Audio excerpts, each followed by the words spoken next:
Good evening and welcome to the Sherdog Radio Network preview for UFC on ESPN 30, Barboza versus Chikadze. I'm your host, Ben Duffy of Sherdog.com. With me, as usual, is Keith Schillen. Keith is the executive producer of the Sherdog Radio Network, where he is the creator and host of numerous shows, including Getting Too Personal, MMA Legacy, and, of course, the Schillen and Duffy Show, which brings you post-fight recaps right after the main event. Keith, how are you doing this evening? I'm good, brother. How you doing, man? I'm doing all right. So we've got UFC Vegas 35. Big difference between this fight card and last week's fight card. Last week's fight card was the most evenly matched UFC event probably ever. Near as Sherdog associate editor Jay Petrie and I could tell, it was the first card in UFC history that did not have a single 2-1 or greater favorite on it. Close matches all the way up and down the card. That is not the case tonight. In looking at UFC on ESPN 30, there are a couple of whopping favorites and underdogs on this card. Oh yeah. And there's a lot of desperation on this card. There are a lot of fighters on this card that are fighting for their job, and there are at least two fights that I think probably both guys are fighting for their job. Like, I think there are at least two loser leaves town matches on this card. So it'll be interesting when we get to those. But if the knowledge that they're probably fighting for their roster spot gives them that little extra oomph, that little extra motivation, then maybe this card will give us more than we should expect on paper. Any thoughts there? Sorry. First of all, I apologize. I'm a little under the weather. I was sick on Saturday. I still have a little bit of a cough, so I apologize if I've coughed during the broadcast. Yeah, we got guys that have been on the cut list for a long time for us that we thought should be out of the UFC. Still in the roster, fighting for a job. The one I'm thinking of particular, Sam Alvey. He hasn't won in forever. He's still on the card. But I understand what you're saying about the odds being off. Like, there's some huge favorites on this card. That said, there's not a fight on last week's card that I was more excited about than I am for this week's main event. Like, this week's main event is as good of a matchup that I can think the UFC can make. Agreed. And it's a good matchup in that, well, it's going to teach us a lot about one or both fighters. And stylistically, obviously, it's about as great a striker's delight as you could make in the UFC right now. Like, with respect to weight classes, these are about two of the most exciting strikers that you could get in the cage together. Yeah, and the return of Kevin Lee is exciting. He's been out for a long time. We waited years for the Ultimate Fighter to return just to get a guy who got knocked out on his last fight in the finals. We got that going on. So that kind of dimmers it a little bit, because the guy that I thought was going to win the show actually, unfortunately, had to pull out. But overall, I think it's a pretty good card. Sometimes it's okay to have these huge favorites against underdogs, because you know what happens? Yeah, it's most likely that huge favorite's just going to run right through the underdog. But what if they don't? Like, those exciting moments happen when that isn't the case. And even some of these that are mismatches on paper, they're worth having the fight. I mean, Sure. We're like a week removed from Kayla Harrison being a minus 5,000 favorite over someone, like Logan Storley being like a minus 4,000 favorite over somebody that they, like, Bellator signed for him to fight. Like, he's like their 4th or 5th ranked welterweight, and they signed a new guy, as a 40-1 underdog for him to fight. So compared to that, I mean, this might as well be last week's card. And I'll say this, one of the fights that is a huge, one of the fighters is a huge favorite, I don't think should be a huge favorite. I think it should be a much closer line than like when I checked the lines today, I was utterly shocked by one of the lines. Well, hey, no spoilers. spoilers. But I'm an avid better, so like I don't pay attention to the lines as strong as I should. Mm-hmm. So like maybe that's why I was surprised, but. Well, yeah. I mean, shall we dive into this one? Yeah, let's get into it. All right. Right out the gate, we have a bantamweight matchup between the returning Guido Cannetti and the debuting Leomana Martinez. Cannetti, the 41-year-old Argentinian, is 8-5 overall. He is 2-4 since joining the UFC out of the first season of Tough Latin America. He fought most recently last March at UFC 248, getting knocked out by Dana Batkari at 3 minutes of the first round. Kind of a wild 3 minutes of action, but he ended up getting the worst of it. He'll be taking on Martinez, as stated before, making his debut. He did have an unsuccessful appearance on Dana White's Contender Series last September, where he got choked all the way out by Draco Rodriguez. He went back to the local scene, local to me. He is a Houston guy, won 2 more fights in Fury Fighting Championship, and is now getting his chance to debut in the Octagon proper. The odds strongly favor Martinez to make it a successful debut. He is out there -310, -320. You can get Guido Cannetti around +260 as the substantial underdog. I'll go ahead. You and I have both had encounters with Mana Martinez. You've interviewed him for MMA Past, Present, and Future. I know him pretty well. He's a guy that I've seen almost all of his pro fights. I've talked to him several times. Guido Cannetti is absolutely just cut out to make Leomana Martinez look fantastic. The thing about Cannetti for most of his UFC career is that he was this wildly aggressive and pretty athletic guy for a guy in his late 30s, but wildly aggressive, but it would get him into trouble and he'd just dive right into submissions. Against Dana Batkari, he dove right into punches in the face. You never like to see a fighter take his first knockout loss at age 40. Like, that's not usually a sign of good things for the future. But if Guido Cannetti just goes running heedlessly at Mana Martinez, he is going to get sniped. And he is going to get highlight reel sniped. Leomana Martinez, he presents as kind of a tall, skinny bantamweight. You don't look at him like a Cody Garbrandt or a John Dodson where you're like, oh, I bet that dude just cracks. But Leomana Martinez cracks. I first interviewed him when I think he was like 4-1 as a pro. And even then I was like, this guy delivers a level of knockout power that you don't see very often in the bantamweight division. Nothing I've seen then has changed that. And he is a very composed striker. He grew up in a karate school. Guys running right at him and having to get within his reach is exactly what he thrives on. The only real X factor is, and we might as well get this out there, Leomana Martinez's coach died like a week and a half ago. Saul Solis of Metro Fight Club, head coach of Mana Martinez, of Adrian Yanez, he died of COVID, and it was barely a week ago. You never know how that's going to affect a fighter. Certainly, a 25-year-old fighter in Martinez, where Solis is the only coach he's ever had other than like his own dad. Sometimes that's going to affect your concentration, your preparation. I'm not sure who's going to be cornering him. Other times, it's go out and win one for the coach. Maybe it adds to his focus. I don't know which it is. And maybe he's just a professional enough guy that he'll be able to put it away and go out and perform like he should. And if he does that, if he goes out and performs like he should, like I say, this is tailor-made for him.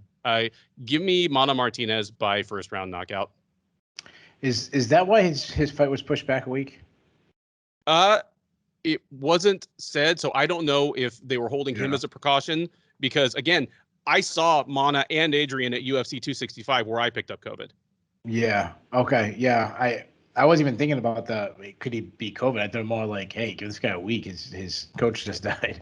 Yeah, they never came out and said it was injury or illness. So I was operating on the assumption that it was probably just, his Saul Solis' viewing is tomorrow.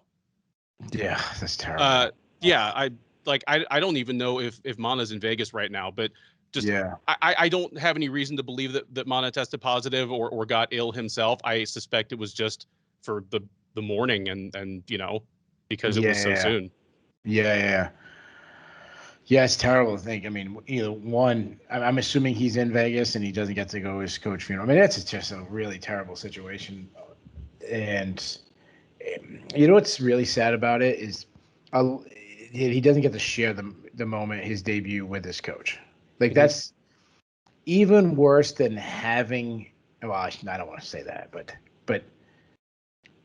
even worse than having the mentor next to him doing the X's and O's of a fight. Going back to the corner in between rounds and having him saying, hey, Monty, you're dropping your in there, or hey, we need you to pick up the pace, or even more than that insight of someone as experienced as Saul Solis is just not sharing because a fighter waits for this big moment their whole career, and that coach has been with them in the American Legions, the bar type shows, the in attendance where you're selling tickets to your friends to get paid and stuff. Your coach has been there through those, and he was there when you lost your Contender Series bout, and I'm sure he put his arm around him and told him like, hey, you're still gonna make it. It's sad. It's really extremely sad when you think about it.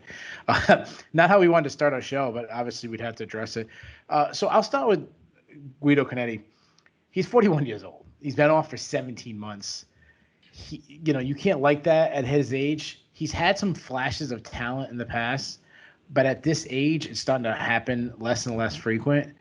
He's very aggressive on the feet. His left hook is probably his best strike. He can be very wild, though, just kind of throwing hard.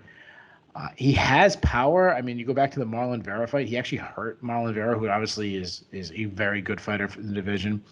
And he throws good, hard kicks to the body. But he is really slowed down. I mean, we expect that when he's 41. And I highly doubt he gets quicker after a 17th month layoff. He's an okay wrestler. He'll mix in takedowns from the clinch and from distance. But though the clinch used to be a strong point for him, he got brutalized by Marlon Vera in their matchup. And you go back to his last matchup where he was knocked out quick. You start worrying about his chin. You start worrying about his reaction time.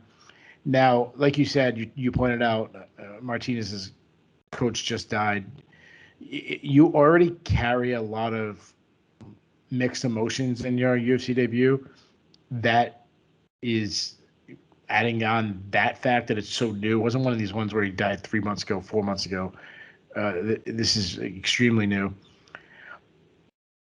But I think he gets over because he is a really good prospect. I mean, the guy who's fighting for the contract, the tough finale, Ricky Turcos, he beat him. He beat him. Knocked him out.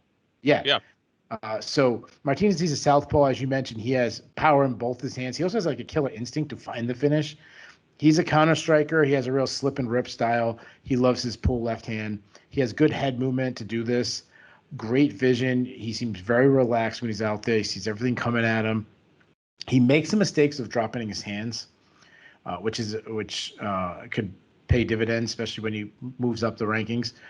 But I like that he works the body well. Good kicks to the legs. He uses feints to set up his kicks. Throws calf kicks. Has a sneaky high kick. He's not much of an offensive grappler, but he has solid takedown defense. He's more of a sprawl and brawl style guy. I don't like and hit a shot for all the times you hear me say this. This is part of the drinking game. I hate that he jumps on a guillotine instead of sprawling. However, he has caught it in the past, so you got to like that. And on the bottom, if he's stuck on the bottom, he does struggle to get back up. So as far as prediction goes, like you said, you have to wonder where his head's at. However, Cannetti's going to have to wrestle and wrestle a lot to win this fight. If he stands on the feet with his winging, hard-throwing style, Martinez is going to piece him up. I think he makes the brief mistake, and I think Martinez puts him out. You said this is tailor-made for Martinez. It's not often a guy is 0-1 in the big stage. You know, we're counting the Contender Series as a big stage, and got stopped, and he enters his UFC debut almost a 3-1 favorite. But it's right. Like, the line is right. I think this is an easy KO win. I think Martinez does it in the very first round in his UFC debut. And I'm going to do my best bet. I'm going to do my best bet is one that I've never done before. I never get into the prop bets, but I just looked right now, and Martinez by TKO, KO, TKO is plus 115. So you can get plus power on a guy plus money on a guy who's known for his power against Cannetti, who's kind of showing signs of a, like, slowed down fighter, chin that's kind of decayed. I think that's the best bet of the night. So I'm throwing out my best bet. Take Martinez in the prop bet by KO, TKO. Now, mind you, I want to say this before we move on. I always say, if you're going to bet, please bet responsibly. Bet fun money. Don't spend your rent or anything like that. We don't We don't want anybody doing that. But if you like to gamble, I think that's the best bet. There you go. 2 strong picks for Mana Martinez to get the bittersweet. We got to do this. We got Ace Texas. Yeah, well, and hold on to that hat because there are a couple more Texas fighters coming up. But maybe this might be the only time I'm picking it. Maybe that's why I forgot. We will see. Next up on the UFC Vegas 35 prelims is an intriguing prospect matchup at featherweight. It is Jamall Emmers versus Pat Sabatini. Emmers, the 32-year-old Californian, is 18-5 overall. He is 1-1 in the UFC after appearing on the second season of Dana White's Contender Series, but not being immediately signed.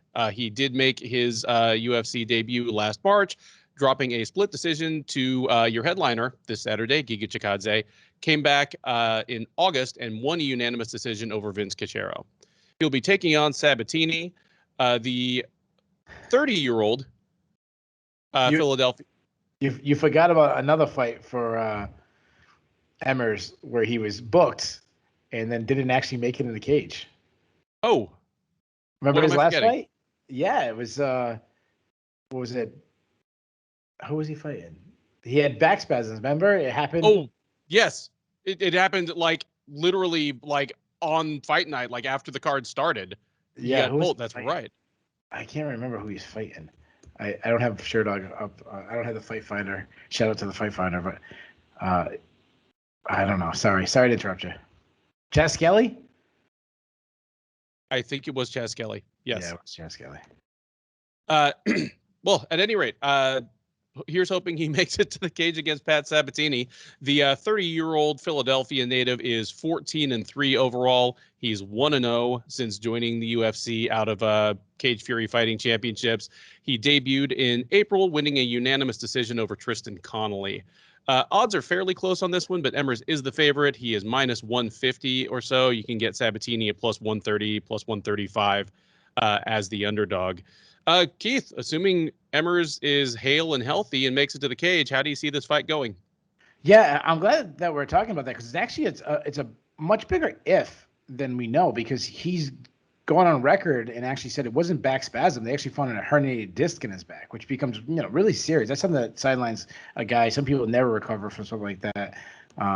So we talk about Emmers. As you mentioned, he had a split decision against Giga Chikadze, who's in the main event. So it's really weird to me that this fight is so buried on the card. I think it's actually one of the better ones. I actually think you make an argument for this being the main card. Emmers, he's well-rounded. He's very big for the weight class.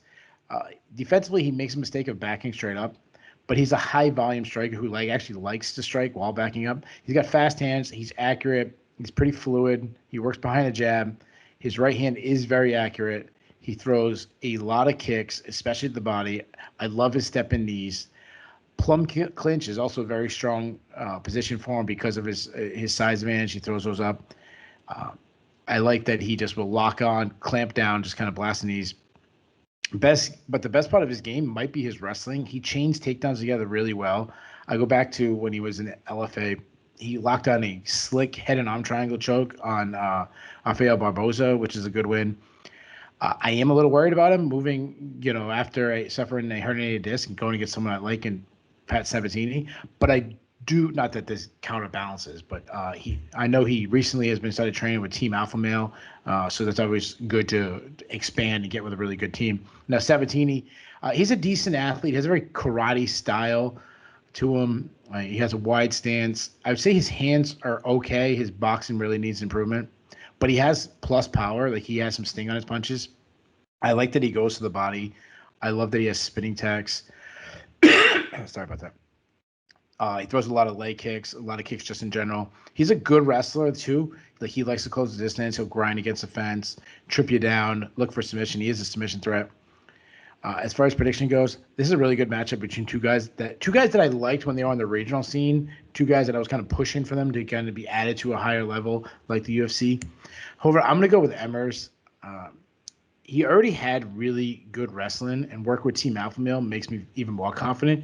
And I think that's a problem for Sabatini because that's an area where he usually wins, which I don't think he'll be able to. I think Emmers is the more fluid striker. I think he's better on the feet. I think he's probably. I don't know if he's a better grappler, but he can at least match him in the grappling. So give me Emmers to win everywhere, and I think it's going to be a pretty one-sided decision for Emmers. I'm with you on this one. I like both these guys as prospects. I think they both probably have staying power in the division. I mean, it's impressive the type of people that Emmers fought on the way up. Not just Julian Rosa on the Contender Series, but yeah, you go back on his record. He's got fighting people like Thiago Moises and Corey Sandhagen, in LFA.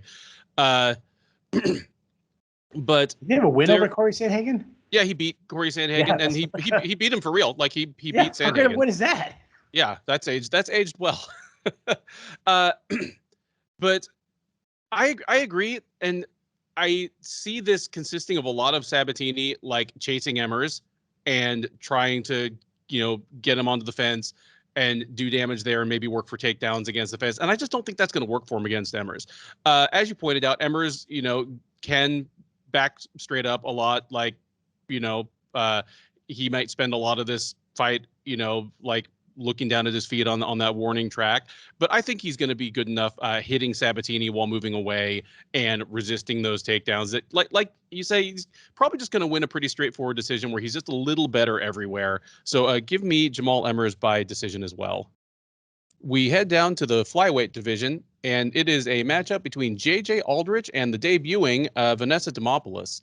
Aldrich, the 29-year-old Colorado native, is 9-4 overall. She's 5-3 in the UFC. She is, I believe, 2-2 since moving up to flyweight. She originally debuted as a strawweight. She'll be welcoming Demopoulos, the Dana White's Contender Series veteran and LFA standout. Is 32 years old. She is 6-3 overall. She fought most recently back in March at LFA 103, knocking out Cynthia Arcio in 37 seconds. That put an end to a 2-fight skid for her against Corey McKenna on the Contender Series, and then Lupita Godinez, to whom she dropped a majority decision in their title fight last October. Odds on this one strongly favor Aldrich. She is -350. You can get Demopoulos at +290 as the underdog. I think I probably dismissed J.J. Aldrich too quickly and have been too slow to come back around on her as a decent addition to the flyweight roster. I mean, I think I wrote her off pretty quickly because I saw her at strawweight and she didn't present as a plus athlete. She wasn't particularly like strong or powerful even for that division. So when she moved up to 125, I didn't pay much attention. But I mean, she looked pretty good against Sabina Masso. She looked good against Courtney Casey. And I expect her to have at least the physical strength advantage against Vanessa Demopoulos here, even if Demopoulos is a little bit more of an explosive, fast twitch athlete, especially with Demopoulos moving up to flyweight. To me, Demopoulos got a lot of shine, obviously, off that inverted triangle choke submission of Sam Hughes back in LFA. That there was tons of buzz around her that kind of carried her onto the Contender Series. But she is still a super, super raw fighter. I don't know, like kind of like if Macy Barber started training at 20 instead of at 5. Like she got like explosion and physical tools and aggression, and she definitely has like those kind of finishing instincts when she has an opponent hurt. But there's no one thing she does I at a particularly high level by UFC standards, and the parts of her game have not really coalesced into a whole thing either. So, I mean, barring Aldrich like making a bad mistake or gassing out badly, I think this is pretty easy sledding for Aldrich. I mean, I do question whether -350 is really warranted, but maybe that's just still me not believing in J.J. Aldrich yet. But I certainly believe in her to get the job done against Demopoulos here. Give me Aldrich by winning at least the first 2 rounds. And again, unless she gasses out worse than Demopoulos does, probably by winning all 3. Yeah. So J.J. Aldrich, so She beat Courtney Casey in his last fight, even though you went to MMA decisions and everyone but one scorer gave it to Courtney Casey. And that's just simply because if it's a close fight, Courtney Casey loses a split decision. That's just how it goes. That's like her. She's got to be the queen of. She has to have the most split decision losses in UFC history. It's got to be up there. But back to this fight, JJ Aldrich. She's southpaw. She uses a lot of movement well. She's a counter striker. She really likes to pull her opponents into her strikes. Good boxing, though she can be a little trigger shy at times, a little low output, throwing one strike at a time. And that's too bad because she has pretty fast hands, and she has an accurate straight left. She does like headhunt a little bit and ignores the body, which I don't like. She doesn't have much power. She got destroyed in the clinch when she went against Sabina Mazo, and that's because she's a little short for the weight class, something she needs to avoid against Vanessa Demopoulos. She's an underrated offensive wrestler, and we saw that actually in the fight against Courtney Casey. She took Courtney Casey down 4 times, and she's a decent defensive wrestler. Maybe moving forward, we'll see more wrestling from her, and that'll actually probably increase her striking too, but when you add in the threat of a takedown. I don't know if this is the fight where she wants to, go wrestle heavy. You said Vanessa Demopoulos, this is the former LFA champion. You said she got a lot of buzz about her because she got an inverted triangle. That's true. I also think a lot of her buzz was that the LFA was promoting that she's a stripper, and so is her mom, and her dad is the club DJ that got them into it and actually spins the records while his daughter's stripping. I don't know. It's really I don't want to judge, but I don't think it's too judgmental to say it's weird. I have no problem with people making a living as a stripper or working at a strip club, but like a dad and daughter like that is a bit weird. Yeah. That's is it Chris Rock that says that your only goal as a dad is to keep him off the pole? Yeah. and this dad is doing the opposite. I don't know. On the feet, you said she has a lot of work. I agree that she's pretty raw on the feet. She does do some good things. She stays pretty compact. She keeps her chin tucked. She has like a winging hard right hand, but overall her striking is pretty weak. She tends to pull her punches. She has tons of heart, which you can't teach. Like you talk about, she didn't start when she was 5 years old. She can take a beating. I mean, we've seen it. Sam Hughes fight, Cody McKenna fight. When she lost her title, I can't think of the girl's name that she lost her title to. That she got beat up. Like she took Lupita Godinez. Yeah. Godinez beat her up. So she can take a beating, but she wants to get. I'm going to disagree with one thing. You said that she's not a high level anywhere. I'm going to disagree. I think she's a high level grappler. Okay. I shouldn't say grappler. I should say submission threat, because she's not a strong wrestler. She tends to shoot way too far away, but she's wise enough that she'll just pull guard if she needs to get it down. She'll Imanari roll.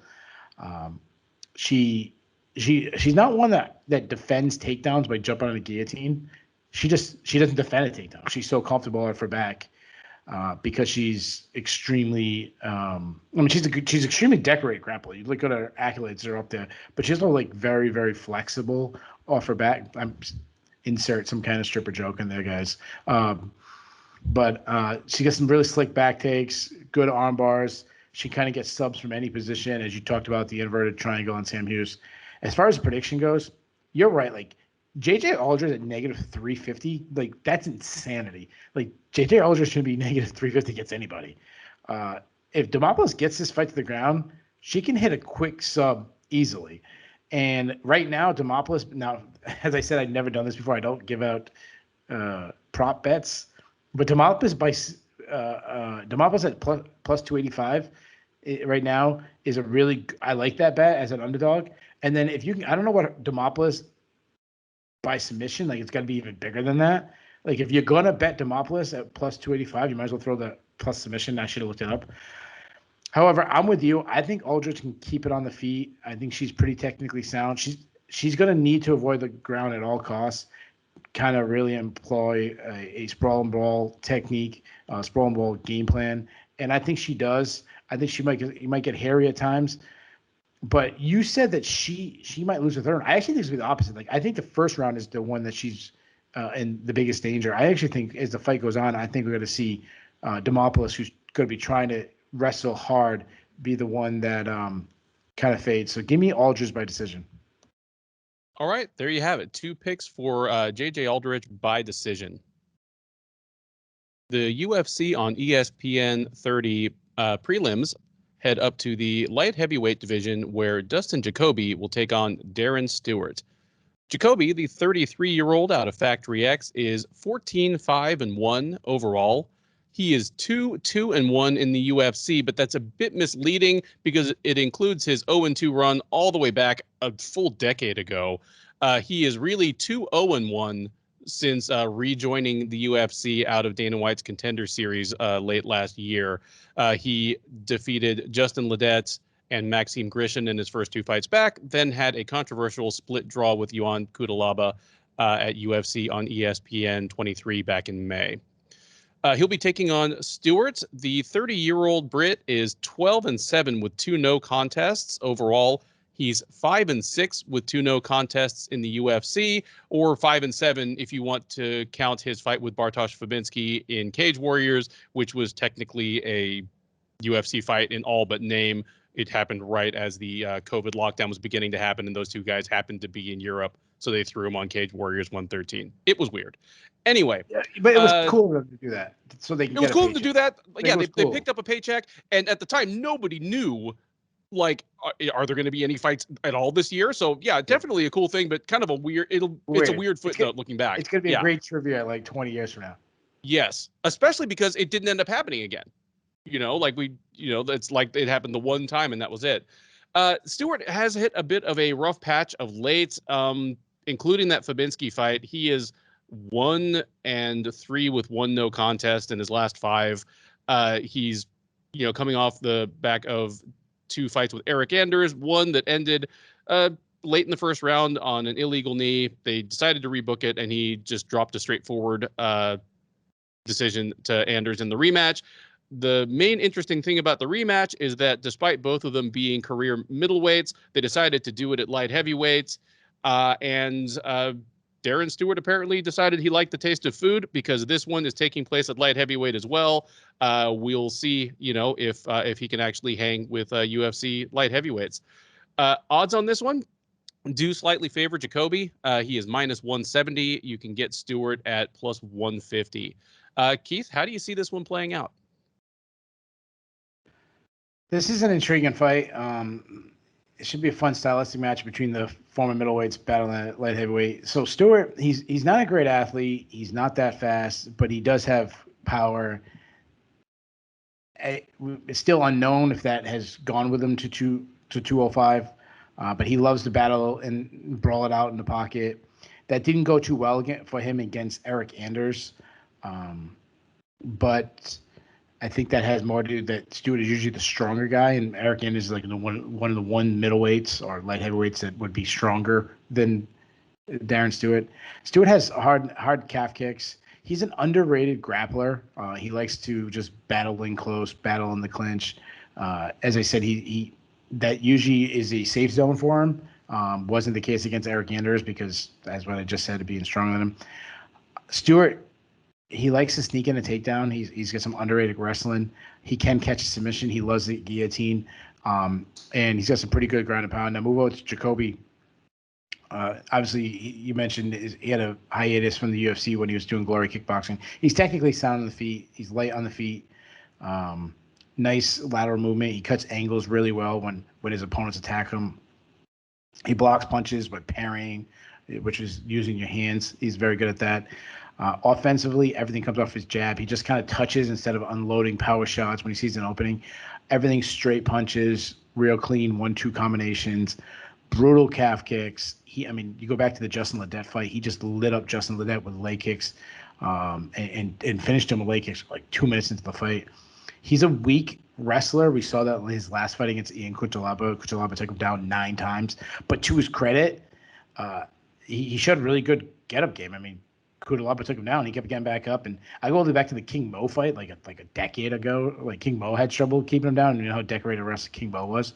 So as far as prediction goes, I'm really down on Stewart at this point. He's just way too inconsistent. It's hard to trust him. He looked terrible against Eric Anders in his last 2 fights. If he's smart, he cuts off angles and tries to make this as much of a wrestling match as possible. and I think that could happen. However, I think Jacoby just makes himself a moving target, doesn't stay stationary, and just kind of jab move, leg kick, and just cruises to a pretty one-sided decision. So give me Jacoby by unanimous decision. Speaking of unanimous, we are 4 or 5 fights into this card. Yeah, 4 fights into this card. We've yet to disagree on anything, and I'm with you once again here. I think Stewart could make this interesting and could make it close by really working for the takedown. I don't know if he's going to. I think he's probably going to test his luck a little too much on the feet.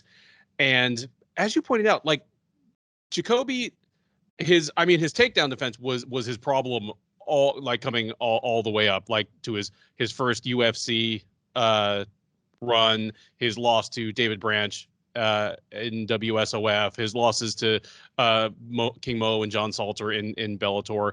And we learned from the Kudalaba fight that, yeah, it's still not a strength for him.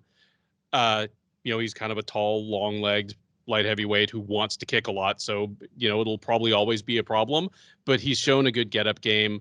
And I don't trust Stewart to get him down with any consistency or to be able to do much with it if he can get him down, for short periods. And for as long as they hang out on the feet, it is danger zone for Stewart. Like Jacoby's leg kicks are going to do damage. Jacoby is probably going to be able to counter him with punches as well. I'm not going to go for the finish here. Like Stewart's proven to be a tough out, but this is going to be one of those levels to this type fights. Like Jacoby is gonna make Stewart look amateurish on the feet, I think. Give me Dustin Jacoby by a pretty one-sided decision. Off the top of this show, I mentioned that there are at least 2 fights on this card that are likely loser leave town matchups. This is one of them as we head to the middleweight division for Sam Alvey versus Wellington Turman. Alvey, the 35-year-old, is 33, 15, and 1 with 1 no contest overall. He is 10, 10, and 1 since joining the UFC out of the 16th season of The Ultimate Fighter. He is currently mired in what can only be described as a miserable slump. He is 0-5-1 in the last 3 years. Fought most recently back in April, getting choked to sleep by Julian Marquez in the second round at UFC on ABC, Vettori versus Holland. That was after a split draw against Da Un Jung. And then prior to that, a 4-fight losing streak against Ryan Spann, Klitzen Abreu, Jimmy Crute, and Antonio Rogerio Nogueira. That dates all the way back to September of 2018. He'll be taking on Turman. The 25-year-old Brazilian is 16-5 overall. He is just 1-3 since joining the UFC a little over 2 years ago. He is on a 2-fight losing streak, both of them first-round knockouts at the hands of Bruno Silva, to whom he lost just back in June. At UFC on ESPN, Korean Zombie versus Ige. And then prior to that, it was Andrew Sanchez who put him down in the first round back in August of last year at UFC Fight Night, Lewis versus Olenek. Odds on this one actually slightly favor the Brazilian. He's minus 130, where you can get Alvey at even money or even looks like a plus 105, plus 110 as the slight underdog. Again, I mean, it's not absolutely guaranteed that the guy who loses this is out of the UFC. Alvey, he has the intangibles going for him. He's a recognizable name. Those are few and far between. And to be fair to him, that split draw against Da Un Jung, I mean, I thought he won it. I looked at MMA decisions. You scored it for Alvey as well. So, I mean, really, he should have a win, within the last year. And then so funny. I don't even remember that fight. I think I just put Sam Alvey out of my brain. I don't even remember anything about that fight. I can't blame you for wanting to put that fight out of your brain. It wasn't a good fight. And then Turman, he's only 25 years old, and for what it's worth, his fights have been pretty exciting since he's been in the UFC. My problem with Turman is what he wants to do, he cannot do at a UFC level. Like, on the regional scene and in his one UFC win, which was against Marcus Perez, who has since washed out of the UFC. I mean, he wants to come forward. He wants to grapple. Like, he wants to get you to the ground. He doesn't have much of a traditional, like, shot from the outside like an American wrestler, but, you know, he wants to bull his way into the clinch, you know, and get trips or throws, find a way to get to the ground, then go to work with ground and pound and submissions. That's what he wants to do. He has not proven able to do it against UFC level fighters. And I don't think he's going to be able to do it against Sam Alvey. Like, the problem with Sam Alvey is that, I mean, for a guy who has kind of a, you know, that quirky, unique personality, the whole, you know, the train walkout music, the model wife, the creepy grin, his actual fights, man. Yeah, there's hey, it's but it works. It works for him. Like, she actually clearly knows a little bit about like what she's talking about, or knows what things to say to him. This isn't, you know, Mike Perry. Perry's girlfriend. Yeah, this is not that. But did she get a win? She got a win though, didn't she?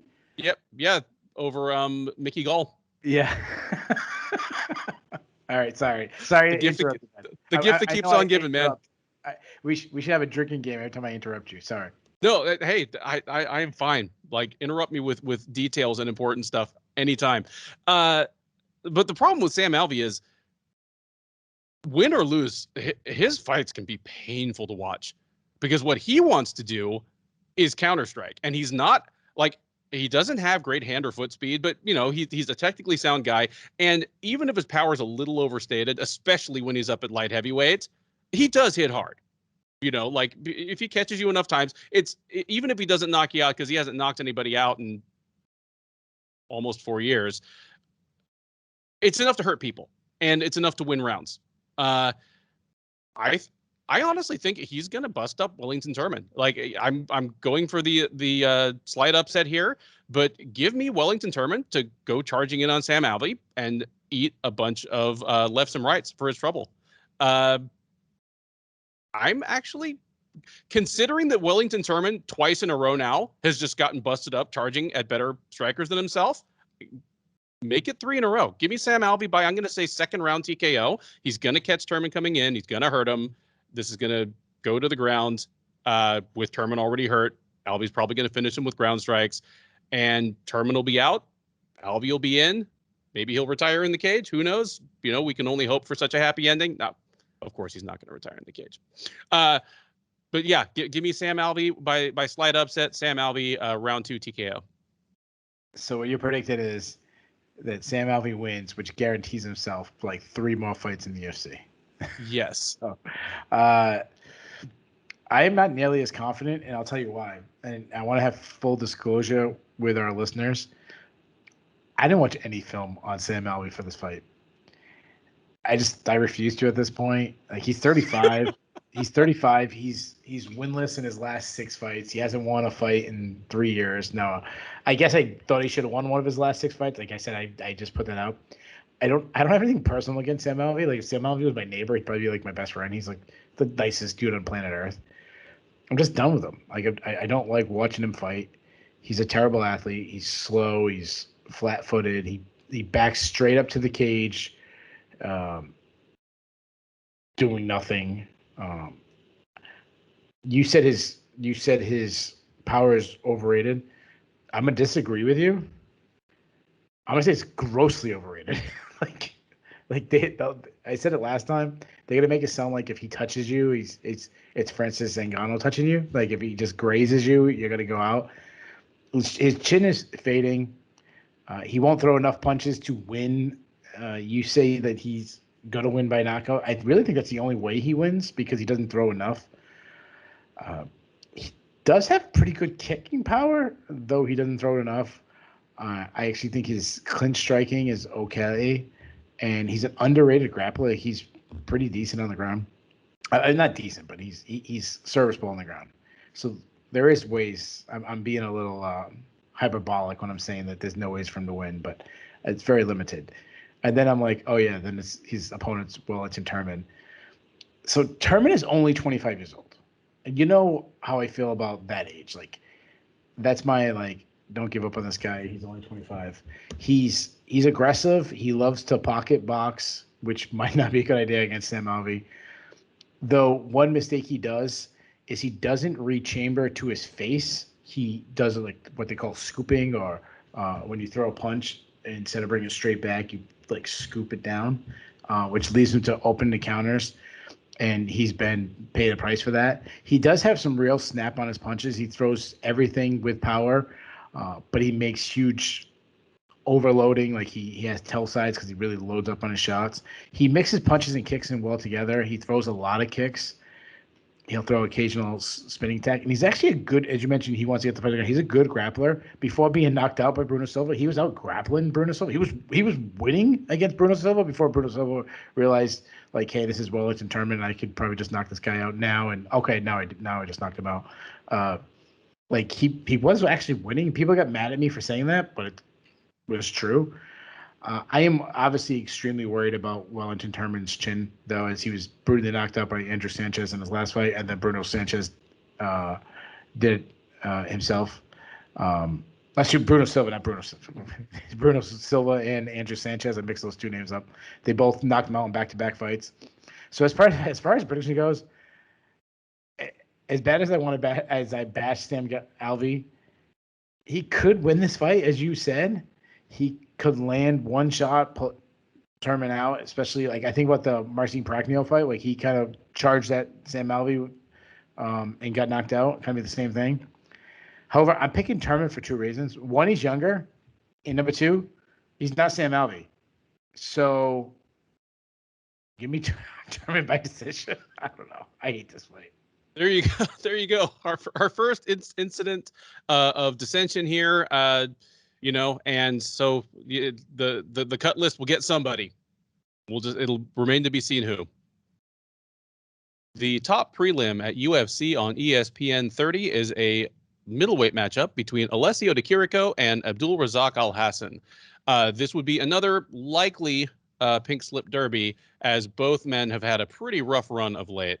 De Chirico, the 31-year-old Italian, is 13-5 overall. He's 4-5 in the UFC. He actually won his last outing, icing Joaquin Buckley with a head kick, of all things, back at UFC on ABC 1 in January of this year. That put an end to a 3-fight losing streak for de Chirico that, frankly, I was surprised to see him re-sign off of. Although they were against good fighters in Kevin Holland, Makhmud Muradov, who fights later tonight, and Zach Cummings. He'll be taking on Alhassan, the 36-year-old fighting out of Fortis MMA, is 10-4 overall. He's an even 4-4 in the UFC, but he is on a 3-fight losing streak. Those coming against Munir Lazez, Chaos Williams, and Jacob Malkoun most recently, and that will be back in April at UFC on ESPN, Whitaker versus Gastelum. Odds on this one pretty heavily favored to Chirico. He's minus 240. You can get Alhassan at plus 200, plus 205 as the 2-1 underdog. You say there's 600 fighters on UFC roster, so probably about 400 of them were on roster all of last year. Like they started 2020 and ended 2020 as members of the UFC roster. Of those 400 fighters or so, Abdul Razak Alhassan had the worst year of anybody. He went 0-2. He suffered his first stoppage loss when Chaos Williams knocked him out in 30 seconds. He missed weight both times. That cost him a percentage of his purse both times, and it cost him a fight of the night bonus against Munir Lazez. At a conservative estimate, he probably lost $100,000 on the scale last year.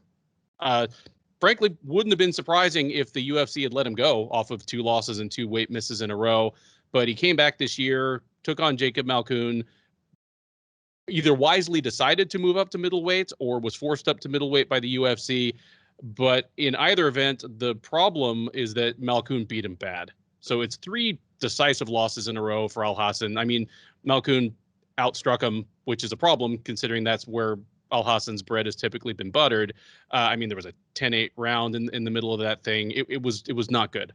Alhassan almost certainly fighting for his job here. And frankly, de Chirico, again, he's lost 3 of his last 4. If he loses, there's no guarantee like he sticks around either. The problem is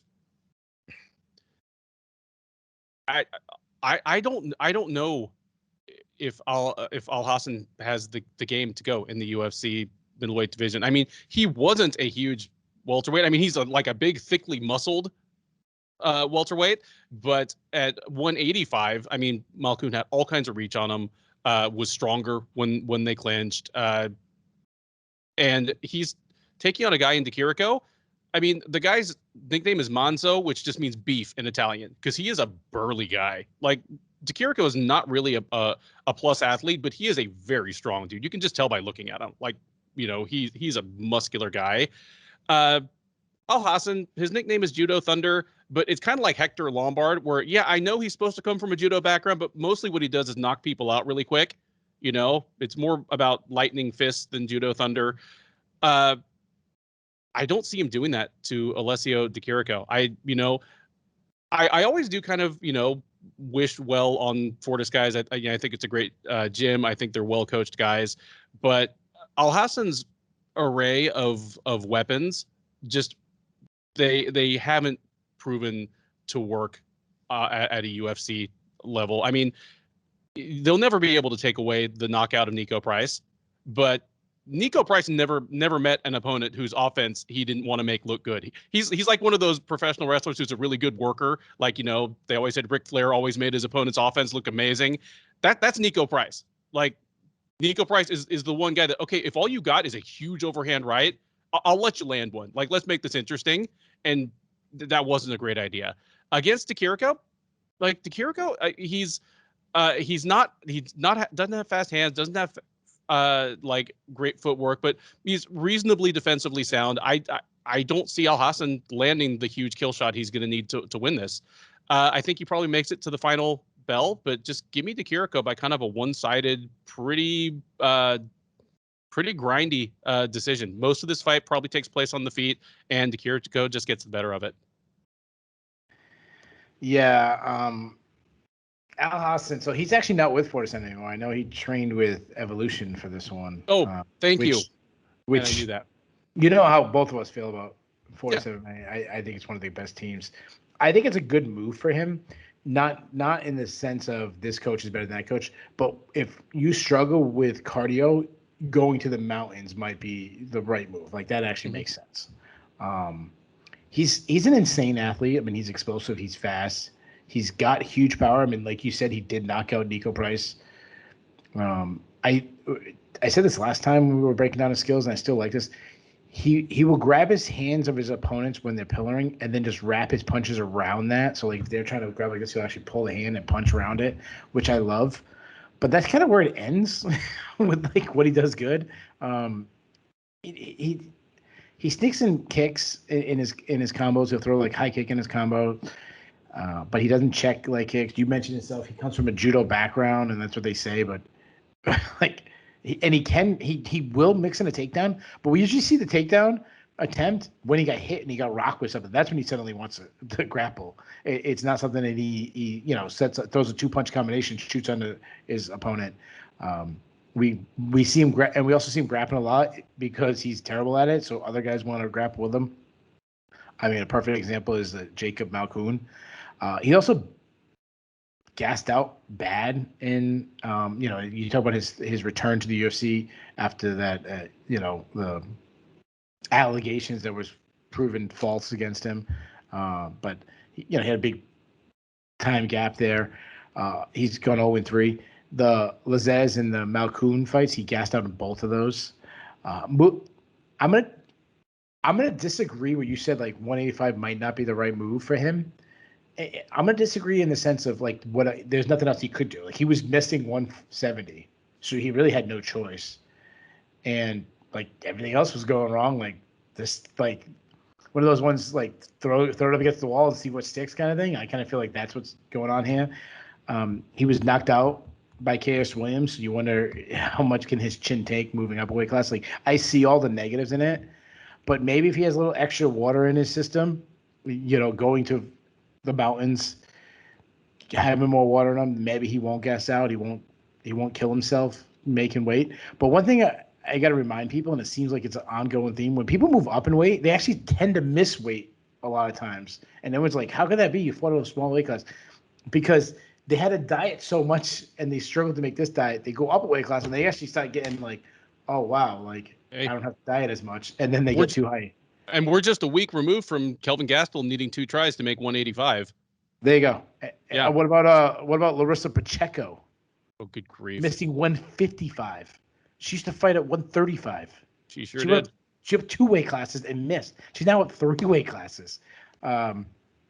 So move on to Chirico. You said the same. Like, he's big for the weight class. He's a counter striker that uses movement well to pull his fighters into his power. He likes to parry punches. When coming forward, he usually will kind of like whip power shots and burst at his opponent.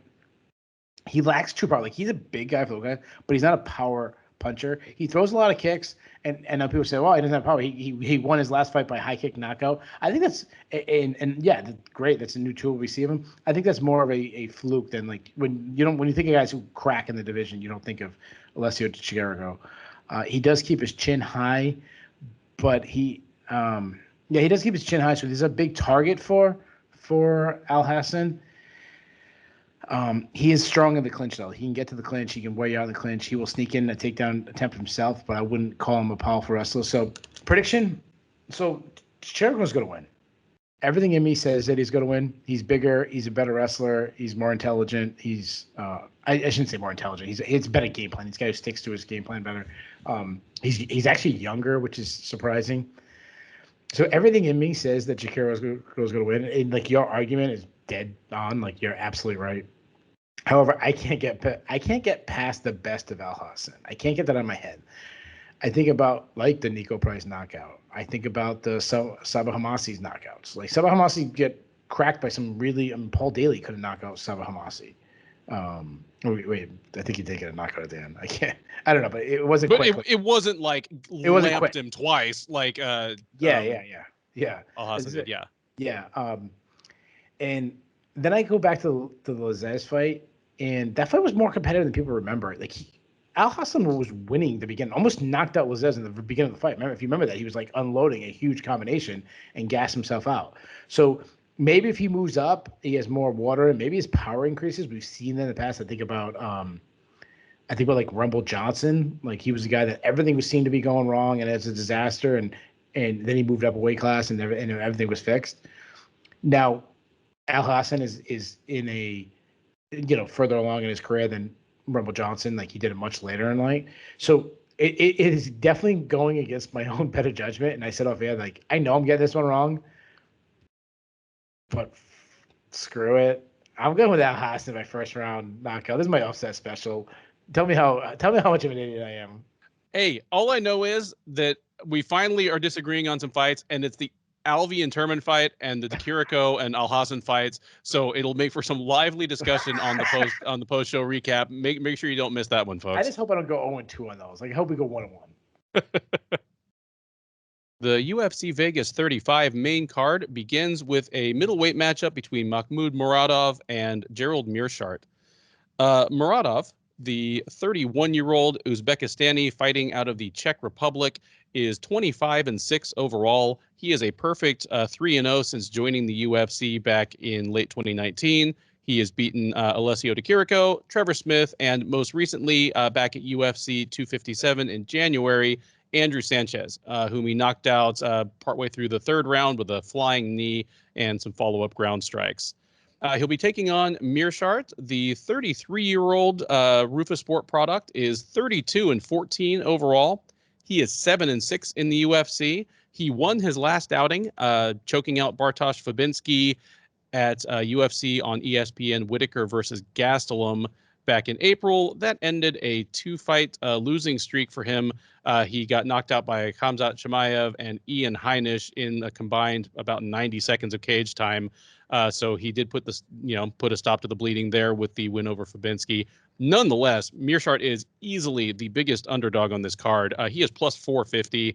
If you want to lay some coin on Muradov, it's going to be at minus 600 odds. Keith, I mean, tell me about this fight. Tell me who wins and how. All right, so let's talk about Gerald Meerschaert. So Meerschaert is never going to wow you. Like, you're never going to be like, whoa, like, see what Gerald Meerschaert just did. But he doesn't have a major hole in his game. When you really look at him, like he's well-rounded. He's like the definition of gritty, crafty veteran. He's a terrible defensive wrestler, but he has 24 submission wins on his career and got a guillotine in his last fight. Can get a sub in pretty much every position. I am a little worried about his chin, as he was brutally knocked out by Ian Heinisch and Shemaev in back-to-back fights. But despite that, he came back and got a win in a fight that he was an underdog. Now move over to Muradov. He's the complete opposite. He'll wire you all the time. He's crazy athletic. He's elusive. He's lots of movement, good footwork, good head movement, uses feints well, switches stances, can fight in both stances. He hangs his hands low, but he does that to get you to kind of overextend for his counter strike so he can land on you. Beautiful jab. I love his crushing overhand right. Goes to the body, got crushing power. He like sights you with a flying knee or spinning attack. Solid takedown defense. Not much of an offensive grappling, but that's because he just gets down on the feet. So I've been writing off Gerald Meerschaert for a really long time. But he should never be a negative. What'd you say? 600, minus 600. Muradov was a minus 600 favorite. I'm gonna say something that's gonna really shock you, like really controversial. Israel Adesanya is the best fighter in the division. Israel Adesanya shouldn't be a negative 600 favorite against Gerald Meerschaert. Because if he get the fight to the ground, he's so crafty he can get a submission in seconds. That's his game. He's good. However, this is a horrendous stylistic matchup for him. I expect him to stop takedowns, and I expect him to style and Meerschaert on the feet. But he should still be like a negative 300 favorite. He shouldn't be a negative 600 favorite. If Muradov turns up the volume, I think he gets a KO. It's something he's been a little gun shy early in this. I mean, I go back to like not the Trevor Smith fight. It was the fight before that. I forget who it was, but he was one of those ones that he was clearly winning. Chirico. Chirico, yeah. Yeah, like he should have took him out, and he was kind of like he didn't turn up the volume. I think he turns the volume up in this one. I think Muradov by second round KO, but I'm not betting on this fight. Like if I'm betting on this fight, I'm betting on Meerschaert by submission. But just for the record, for our picks, I'm taking Muradov by second round KO. Yeah, I'm with you. Like Meerschaert, for a guy that he already had like 30 fights when he got to the UFC. He's the type of super busy Midwestern journeyman that you don't see often anymore. Like he's almost a throwback that way. Just the kind of guy that, because he came up in the Midwest, the kind of fight scene they had there, he had 30 fights by the time. Yeah, that had just a million fights by the time he was like 28. Yeah. Yeah. Brendan Allen kind of was that guy though. Yeah, he has a long, But you said like 15 years ago it was way more common. Yes.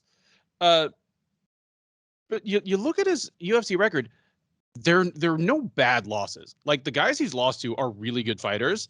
And the flip side of that is, for the most part, the guys he's beaten are not great. Like his win over Trevin Giles has aged really well. But other than that, like the Eric Spiceleys and, Duran wins, they're not the top of the food chain.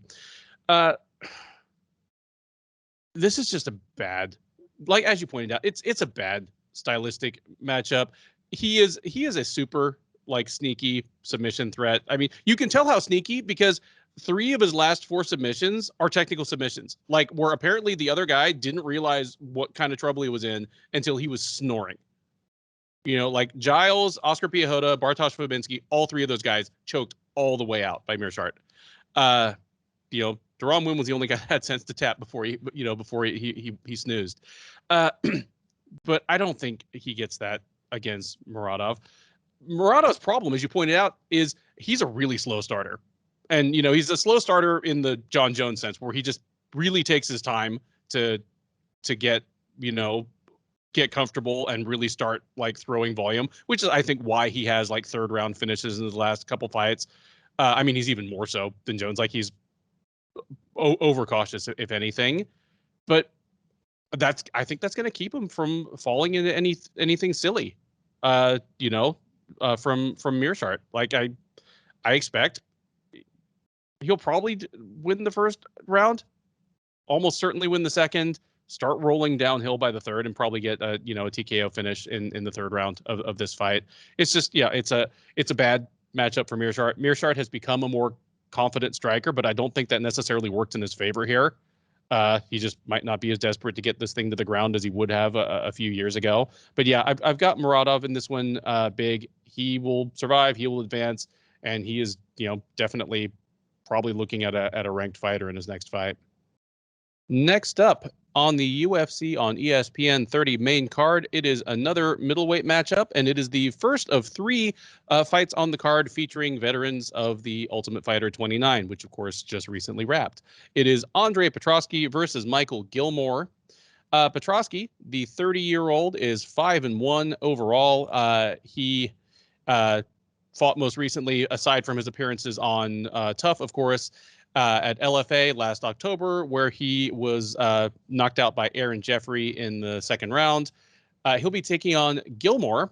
Gilmore, certainly one of the stories of Tough 29. He is 6-3 overall. He fought most recently all the way back last January, taking a unanimous decision in a WXC event.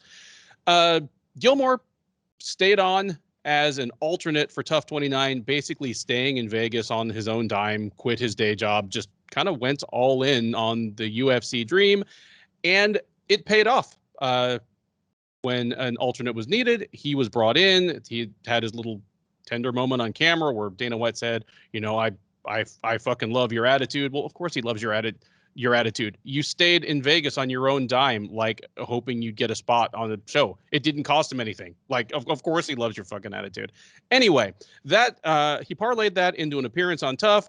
That was over quickly as Gilbert Urbina just took him down and choked him out in like 90 seconds. And he now gets a real live UFC appearance. So if nothing else, going all in has paid off, at least in terms of having a story to tell the kids and grandkids. Whether the experience goes on from here is anyone's guess, but Gilmore is the second biggest underdog on the card. He is plus 425. Petroski is minus 550 as the whopping favorite. We talked off air before we started this, and both of us kind of had to catch up on the Tough fights. I haven't been watching this season. The thing that stuck out to me is how raw a lot of these fighters are. And, obviously later seasons of Tough, as the show kind of scraped out the bottom of the regional scenes and promotions, like LFA and became de facto feeder leagues and circumvented Tough. We got more and more just of these, 4-1, 5-1, 6-2 fighters on the show that were not finished products. Petroski just screams that at me. Like, he is a powerful, explosive wrestler, but like his striking is so raw. It's just like it only functions to get him within range so he can shoot a double or just bully you into the fence, clinch, throw you down, and then beat on you until you either go out or he chokes you out. Having said that, it's worked up until now. I mean, I watched his fight against Aaron Jeffrey last year. Aaron Jeffrey is a guy that's going to be on the Contender Series in a couple weeks, and I think he's probably going to be in the UFC by the end of the year. And Petroski won the first round. That his strategy worked well enough to win him the first round against Jeffrey. Then Jeffrey caught him in the second round and knocked him out. It's going to be enough to handle Gilmore. Like, Petroski is so much stronger, so much faster. Considering the ease with which Urbina got Gilmore on the ground, took his back and choked him out, I think this is going to be over quick and ugly. It's going to be like a lot of those. Like, you remember the early seasons of Tough where just about everybody would at least appear at the finale, so Alex Karalexis and stuff would be. It's going to be one of those. Like, I think Petroski probably gets this done within the first half of the first round. I expect he'll shoot a double, get Gilmore on the ground, just get a leg ride, start pounding him. Gilmore turns his back and either gets TKO'd or choked out within the first half of the first round. And it's going to be one of those ones where, like, Gilmore doesn't even land a significant strike. I won't even speak to the odds here. I don't know. There's not a whole lot of tape on either of these guys, but this looks like a pretty easy win for Petroski to me. Yeah, how about the guy making his debut? He's like a negative 500 favorite. I so talk about this. I actually did watch every single episode. I just had to catch up on them, but I did actually watch every single episode, and it was a pretty boring season. Like the fights were okay, and there was no personalities on the season.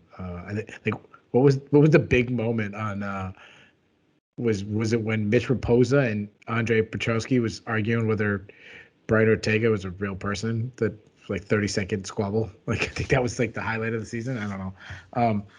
Anyways, back to the actual fight. Yeah, Petrosky's southpaw, as you mentioned, he's a pretty one-dimensional fighter. He stays tight. Like you could see that he's trying to stay tight with his boxing. But you mentioned it. He just throws strikes just to close distance to set up his entries. Has a very like UFC 15 feel to it, where wrestlers came in, Townsend Saunders would come in and throw some shots and then just shoot immediately. Like that's how I feel about this matchup. He throws a lot of power shots and then follows them in. Brian Battle had success with him on the feet in the semifinals. He did hurt him to the body. But Petrosky's, as you said, he's a great wrestler. He's good at driving through his double legs or switching to that single leg and running the pipe. Very powerful once he gets on your hips. He does waste a lot of energy by lifting his opponents up for no reason when he can just kind of trip them back. But good back control, good top control, good back control. He looks to advanced position. He actually, even though he lost, he actually had Brian Battle mounted briefly. But in his one career loss, he lost by submission, and then he was also submitted on tough. So that obviously adds to he's raw in his striking, but he might have been a little raw in his submission defense. No, I also he lost by submission on the show, but Jeffrey knocked him out. Like he I'm tagged sorry. him with like knees and in the clinch, and then Why did I think he was? Well, he wanted to submit. That's why. I'm sorry. I apologize. Forgive me. Yeah, scratch that. Whatever I said, I'm an idiot. Anyways, but also I didn't like is that he was really tiring. He showed signs before he was submitted by Battle. He was starting to slow down.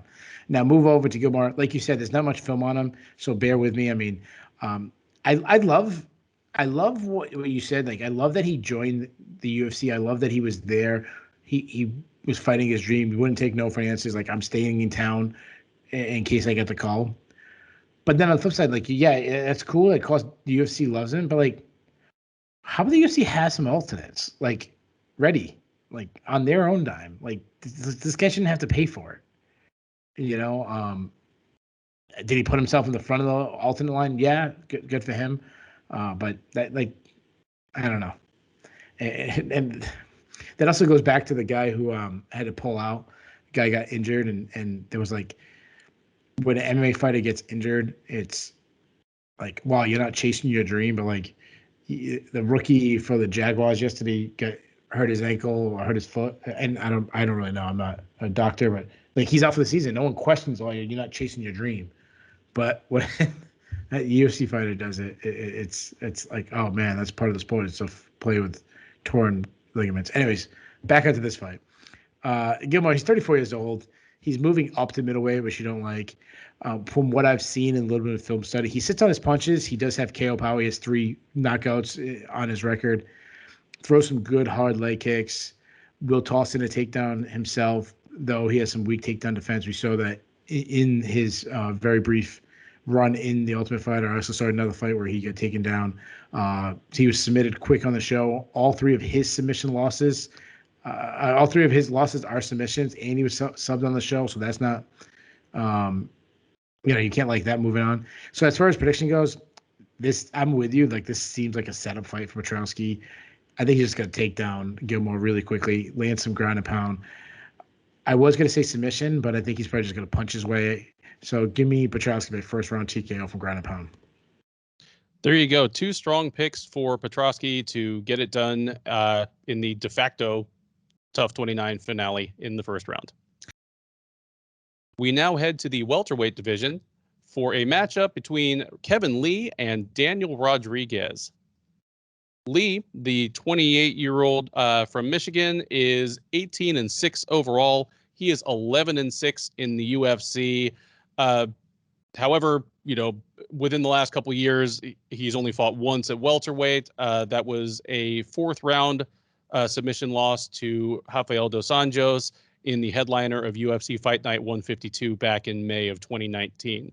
Around that, he has been fighting primarily at lightweight. He's lost to Tony Ferguson, beaten Edson Barboza, who appears in the headliner of this card. Lost to Al Iaquinta in the rematch. Handed Gregor Gillespie his first defeat with a nasty head kick. And after that, fought last March in the headliner of UFC Fight Night 170, where he lost via 3rd round guillotine choke to Charles Oliveira after what had been a pretty good back and forth fight, but did take the L. He's taking on Rodriguez. The 34-year-old Californian is 15-2 overall. He is a sneaky good 5-1 since joining the UFC just 2.5 years ago. He appeared on Dana White's Contender Series Season 3, where he won but was not immediately signed. Went back, won another fight, and got signed in early 2020. He's currently on a 2-fight win streak over Mike Perry and over Preston Parsons, whom he defeated back in July by 1st-round knockout. Those put his first UFC loss, which was to Nicholas Dalby, in the rear view. Odds on this one are close. Lee, the slight favorite, he is -155. Rodriguez +135. Keith, who do you like in this one? And how do you see this fight playing out? Well, we just talked off the air. I like the matchup just in general. Like it's one of these, when the matchmaker is made a fight that just makes sense. I understand where both guys are in their career. It's where they kind of meet at the perfect spot. Kevin Lee needs a guy that's just outside the rankings. Rodriguez needs to get a win over a name guy and then kind of put himself, right there at the rankings where he's going to face a ranked opponent. Just really good matchmaking. Now, Kevin Lee, he hasn't fought in 17 months. He's coming off 2 ACL tears. I believe he had to have surgery. Just not the injury you want to be coming off of. So that really, I'm really curious what we're going to get from this guy. Despite being small, like moving back up to welterweight from lightweight, he does have long arms. He actually has the reach advantage of these 2 fighters, believe it or not. Though he's given up, I think, 3 or 4 inches in height. He stance switches a lot, but I think he's probably better in the orthodox stance. He's a serviceable boxer. He fights behind a high guard, keeps tight, hands in tight, striking, works behind a jab. But I think he's best when he's just throwing down in the pocket. Though I think his power is overrated, and that's especially now moving up to welterweight, that's even more. But like people, they talk about Kevin Lee like he's like a big banger. He really isn't. He doesn't like being pressured. He likes to be the one pressuring. Like Charles Oliveira really was breaking him with just forcing Kevin Lee, backpedaling the whole fight. He does have hard kicks, good sneaky high kick. I mean, Gregor Gillespie can tell you all about that one. Though he doesn't check leg kicks. He's also been rocked several times in the past. I mean, he's faced like superstars. Al Iaquinta hurt him. Edson Barboza hurt him. And that was a fight that he was easily beating Edson Barboza. But he's a good wrestler, great hip control, good at winning scrambles, good overall just grappler and submissions.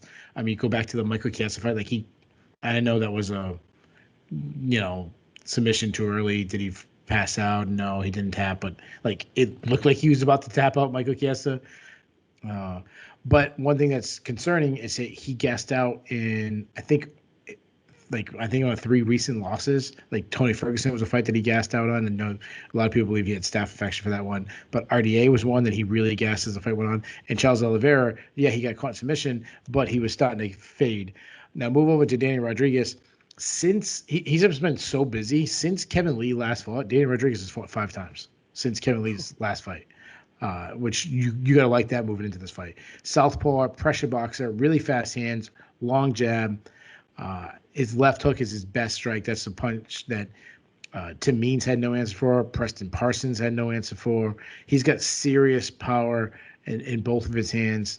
He's willing to throw down in the pocket because he just trusts his chin more than his opponents. That's actually a position that both guys really like to throw down. So maybe we could have like some enclosed battle between these two.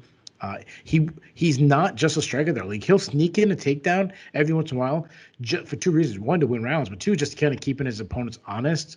And as I said with, I can't remember who we were talking about. We were saying that. Oh, or JJ Aldrich. Like adding wrestling to your game makes your striking even better. He's got very solid takedown defense. Everyone seems to try to take him down because of how good his striking is.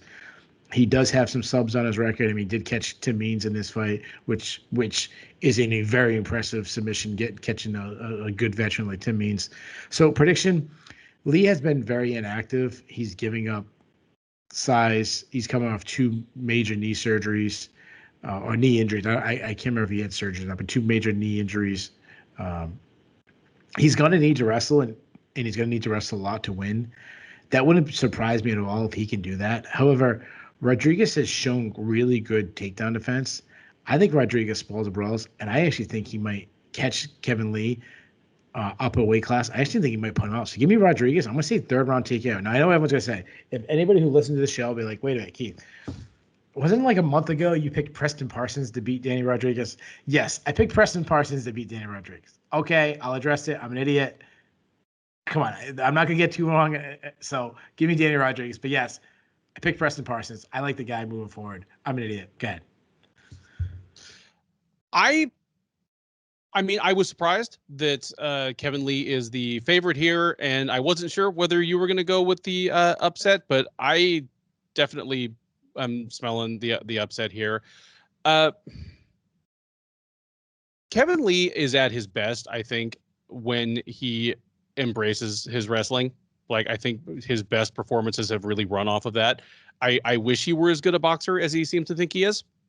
You know, like I seriously thought that he lost the Iaquinta rematch because he just spent too long getting outboxed. Like, Iaquinta's just a better boxer than he is, even though he's smaller, even though he's not as physically strong. You know, even though Lee probably could have leaned on his wrestling more, he just didn't, and Iaquinta beat him and hurt him.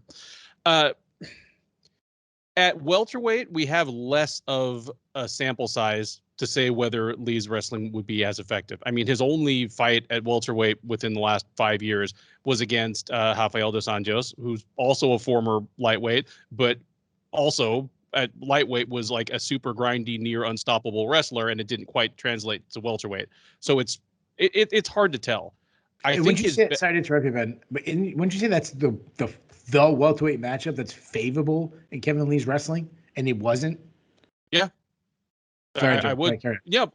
I don't know if Kevin Lee like really decided to embrace his inner wrestler against Rodriguez, whether he would win, but I think that would offer him his best chance too. But I don't expect him to do that. I expect him to try to box with Rodriguez, and he may get the better of it in spurts. But like you said, he's coming off of a couple major injuries, long layoffs. I mean, his health has been dicey even before that. Like you pointed out, like it was the Ferguson fight, that he had one of the worst staph infections I've ever seen on a fighter that was like allowed to get into the cage. Like I think somebody like less disturbed than Tony Ferguson might have like refused to get in the cage with him. Like, it was gross. Tony Ferguson drew power from it. It probably did. But yeah, I have Rodriguez here. I don't know if he finishes Lee. If Lee starts to get tired and it goes to the ground like after Lee is tired, all bets are off. But I'm not going to call for that. But I will say that Rodriguez gets this done by a pretty one-sided decision. I think Rodriguez is just going to be a little better than him everywhere and is going to be bigger and stronger. Kind of surprised that Lee is the favorite here, and I don't think it's going to play out like like the odds makers seem to think. Third from the top of the UFC Vegas 35 main card, it is a bantamweight matchup, and it is the first of 2 Tough 29 finales, or Tough 29 finals, as it is Ricky Turcios against Brady Houston. Turcios, the 28-year-old Houstonian, is 10-2 overall. It feels, has been kind of orbiting the UFC for several years now. He appeared on the very first episode ever of Dana White's Tuesday Night Contender Series back in 2017, where he dropped a unanimous decision to Boston Salmon. Went back, fought once in California, but for the most part, Fury Fighting Championship right here in Texas has been his home base. He fought most recently all the way back last February, armbarring Caleb Peterites in the waning seconds of the second round. Just kind of, he had He had back control and with like 5 seconds left, just peeled off for an armbar for the hell of it and got his what I think might have been his first career submission.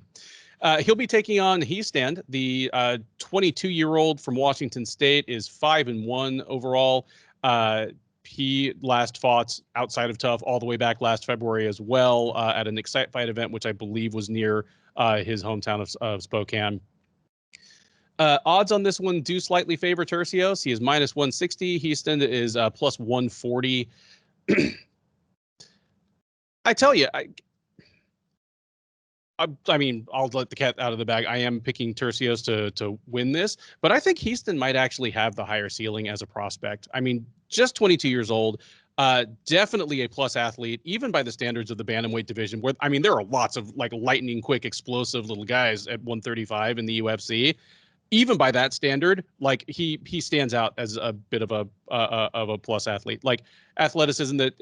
I mean, I'm not saying he's on their level as a fighter, but it makes you think of like the Dillashaw and Garbrandt types.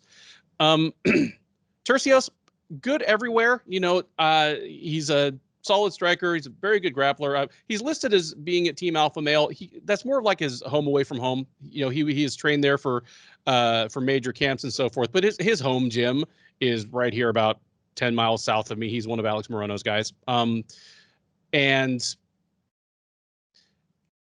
I'm mostly interested to see what happens here, because I have the feeling like Hiestand is probably going to get Turcios on the ground, and what Ricky Turcios can be willing to play jiu-jitsu a little too much sometimes on the ground, which if it doesn't win him the fight, it doesn't win him the round.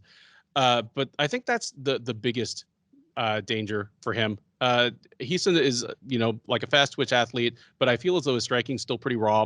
Turcios is pretty good kickboxer, pretty defensively sound. He doesn't have a ton of power, but I think he's going to be definitely longer than Hiestand, and he fights long as a striker. Has a nice long jab. Yeah, I mean, I expect Turcios to probably win a decision here, but I would expect that 2 years from now, both these guys are probably in the UFC. And if anything, Hiestand is probably the one who's higher up the rankings or closer to the rankings. Like I like Hiestand a lot as a prospect. I just think he's a really raw and really young, and just frankly, I mean, this is a guy that you said this off air. This is a fight that we could have seen on the Contender Series a month from now, but instead, a season of Tough was built around it. But yeah, Turcios by decision. Yeah, I agree. This is a really good fight. I'm very intrigued by this matchup. I think of the two Contender Series fights, this one I'm definitely more interested in. I like both guys. I think both will be good additions to the UFC. I'll start with your boy, Houston's own Turcios. I got to address something right now. The whole and I don't want to upset anybody from Houston. The whole I don't know. I'm not a video game person, and I apologize if this is not a video game. Don't kill me.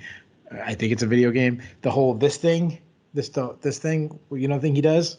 Yeah. Dude, yeah, dude, that's not you, brother. That's Carlos Newton, like 25 years. Yeah, that was Street Fighter thing. Yeah. Yeah. Okay, so Street Fighter. Okay, I thought so. I don't know if it was. I wasn't sure if it was video games or anime, but that was a Carlos Newton thing. Yep, like, it was. Sorry, dude. You got to get your own thing, man. That's Carlos Newton. You seem like a great dude, but former champion Carlos Newton. Anyways, shout out to Carlos Newton. I wonder what he's doing right now. They both kind of seem like to have very similar personalities. So that's maybe where he got it from. So Turcios is a fun fighter. I mean, you go back to his fight with Dan Argueta, his fight with Ludwig. I apologize, I can't say his last name. Both fights to get into the finals were absolute wars. He has a very weird, awkward style where he uses tons of feints, a lot of stance switches, insane output, throws like 4, 5, 6 punch combinations. He's got pretty fast hands. I love his check left hook from the southpaw stance. That's probably his best strike. He mixes up and down attacks. So he'll throw like jab to the face, hook to the body, back up high again. He finishes a lot of his combination with kicks. He holds his ground. Like if your opponent tries to press forward, he doesn't really move. He'll try to beat you to the punch. He loves to brawl. He didn't get hit by Dan Argueta with some hard shots, and he just kept walking through them. Didn't stop. He has a wrestling background. He will toss in a takedown, though a lot of his takedowns come from just reaching. very Michael Chiesa style, which is funny considering Michael Chiesa is his opponent's mentor. He did get taken down, as you mentioned. Like Dan Argueta and Ludwig both took him down on the show. On the show, I know you're saying that he likes to play jiu-jitsu. On the show, he did throw up one quick submission on Argueta, almost actually got the submission. But he also showed a good get-up game on the show. Like he was working, he didn't stop. He kept working his way back up, and he had insane cardio. Like that's what won him both fights. Both fights were close. He just outworked those guys. Now move over to Hyson. Again, only 22 years old. You got to like that. Very aggressive. Throws. On the feet. He throws hard. He can be wild though. He throws a lot of kicks. I like he throws some inside knees up the middle. He looks to close the distance. He has good entries. He tends to drop down his opponent's hips when they try to counter strike. So he'll throw, wait for you to counter. When you go to counter, he'll drop down on your hips and take you down.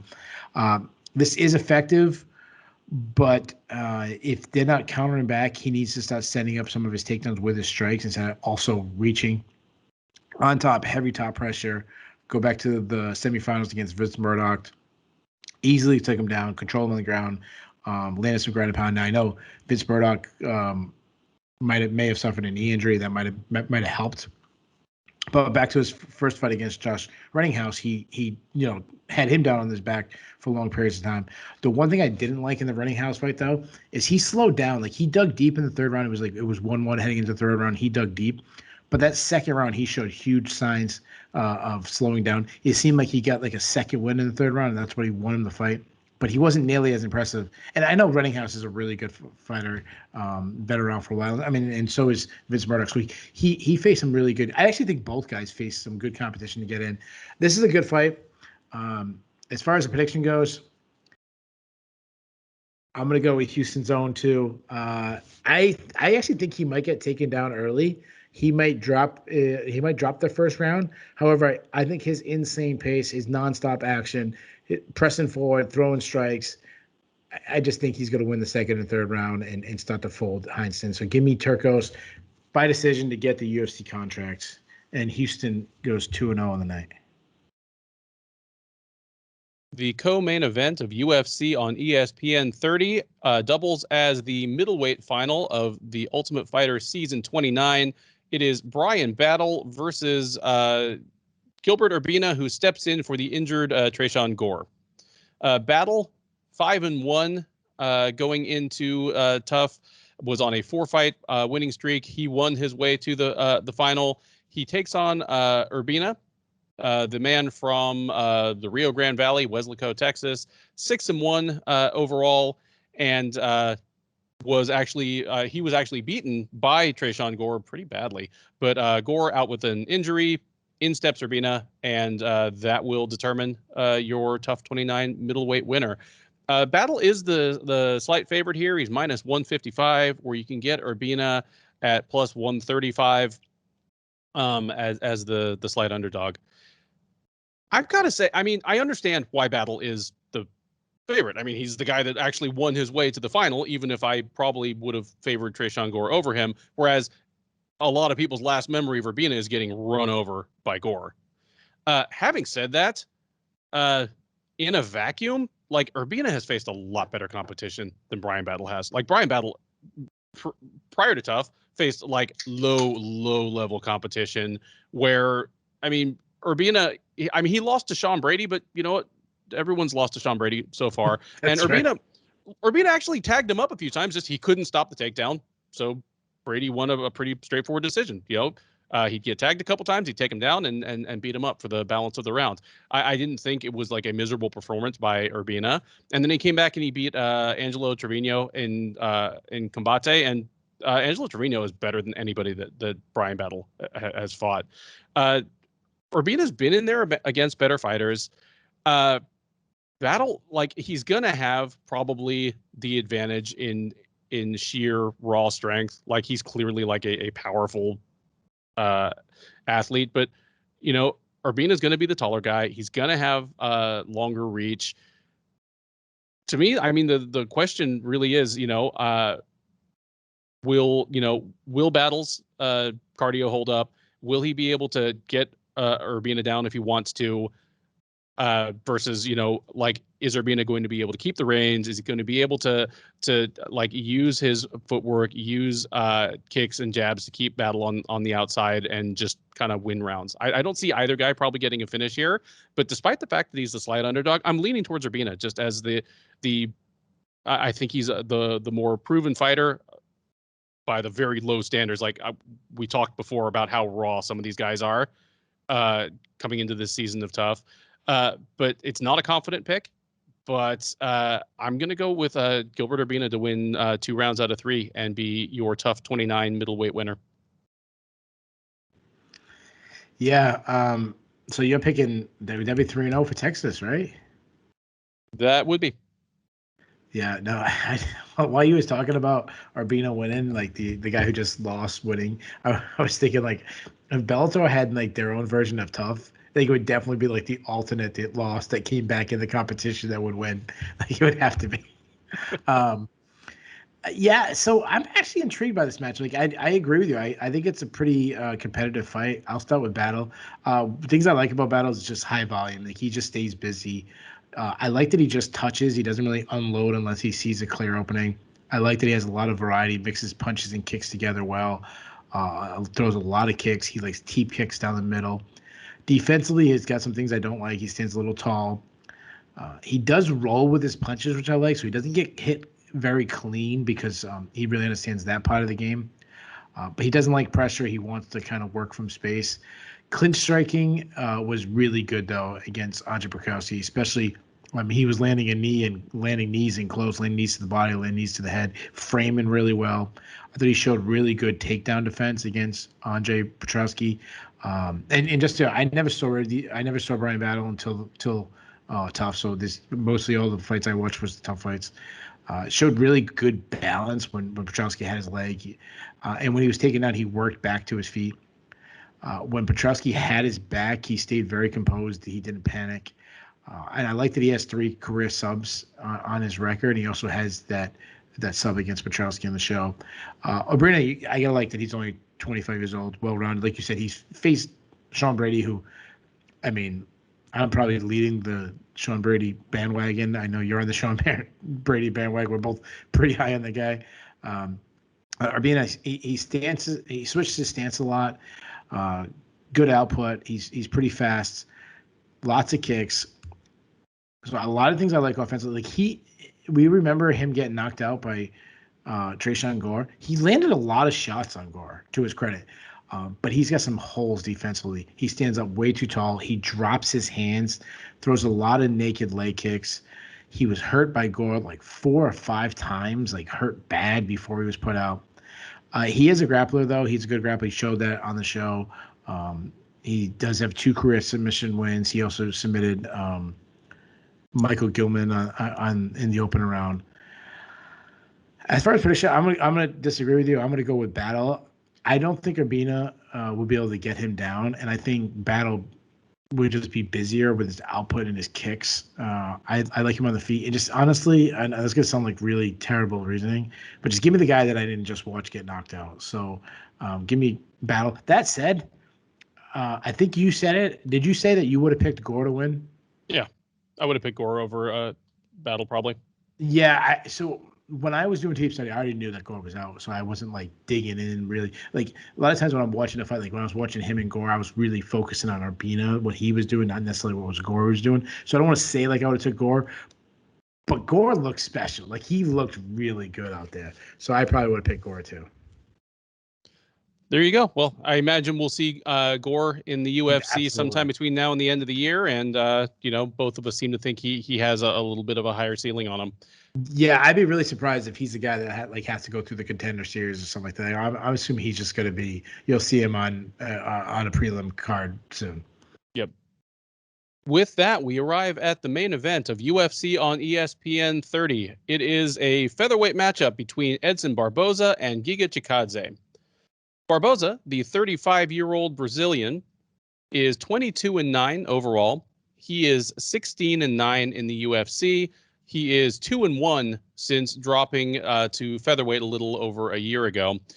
He dropped a split decision to Dan Ige in his featherweight debut.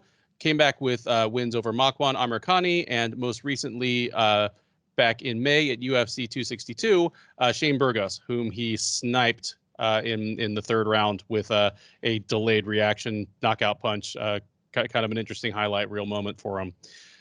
He'll be taking on Chikadze, the 33-year-old Georgian by way of Southern California, is 13-2 overall. He is a sterling 6-0 since joining the UFC back in late 2019. He fought most recently back in May at UFC on ESPN, Reyes versus Prohaska, where he put away the tough veteran Cub Swanson with his fabled Giga kick, a kick to the liver, and follow-up punches in just 63 seconds. Odds on this one, extremely close. It began as a near pick'em at the beginning of fight week. It has moved slightly in the direction of Barboza to the point where, as of late Wednesday night, you can get Chikadze at even money as the slightest of underdogs, where Barboza is out there around minus 115 as the very slight favorite. I understand why this is as close as it is on the odds. Like, Chikadze has dazzled in his last couple of performances. Obviously, he's on an 8-fight win streak, 6 of those in the UFC. The UFC is beginning to put its promotional muscle behind him. He's kind of he's a bit of a charismatic figure. He's got that little bit of cockiness to him, and when you pair that with some highlight reel finishes, it's easy for the promotion to kind of start ringing the gong that, like, this is one of our new stars. Having said that, the difference in strength of schedule between him and Edson Barboza is the Grand Canyon wide. I mean, it was a fantastic finish of Cub Swanson. Like, that's only the second time in his entire career, I believe, that Cub Swanson has been stopped with strikes. First was Jose Aldo. That puts you in pretty good company. But we're talking about a 37-year-old Cub Swanson who was something like, 2-5 in his last 7 or something like that on the tail end of his career. In comparison, Edson Barboza has been fighting more or less nothing but ranked people in probably the UFC's 2 toughest divisions for like the last 7 years straight. Like the people on Edson Barboza's highlight reel are almost as impressive as the highlights themselves. I'm not saying Chikadze can't beat him. Obviously he can. He's, he might even be a better kickboxer just in a vacuum, but it's going to be a huge step up for Chikadze. Like, the thing about Barboza has never been that he's unbeatable. Like, he's lost fights almost from the beginning. He's 16-9 in the UFC. That's a good, not great record. But the thing about Barboza is he debuted in the UFC when he was like 22 or 23 years old. He was 6-0. Yeah, he was 6-0. It was like less than 2 years from his pro debut. The guy has learned how to fight in the octagon. And even now, he's 35 years old. That's not normally a time when guys in those lighter weights thrive. It's definitely not a time that people usually drop a weight class with good results. But still, the ways to beat Edson Barboza, for the most part, you can out-wrestle him.